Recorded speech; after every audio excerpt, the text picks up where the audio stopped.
Ποια είναι η νούμερο 1 καθημερινή σου συνήθεια? Ένας απολαυστικός καφές.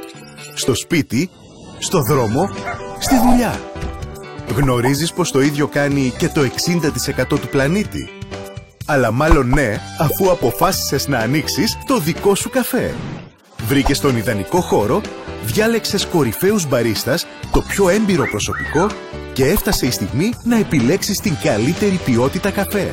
Εμείς αναζητήσαμε τον καλύτερο καφέ ταξιδεύοντας Κολομβία, Βραζιλία, Αφρική, Αμερική. Ανακαλύψαμε σπάνιες ποικιλίες καφέ και τις απολαύσαμε κόκο-κόκο. Για να τελειοποιήσεις το επιχειρηματικό σου σχέδιο, κάνε την επιλογή Gusto καφέ. Όμως για να τον προσφέρεις, πρέπει πρώτα να τον δοκιμάσεις. Απόλαυσε τη διαφορά με έναν βελούδινο εσπρέσο Gusto. Δοκίμασε τα χαρμάνια του καφέ Gusto και μάθε περισσότερα στο gustoproducts.gr.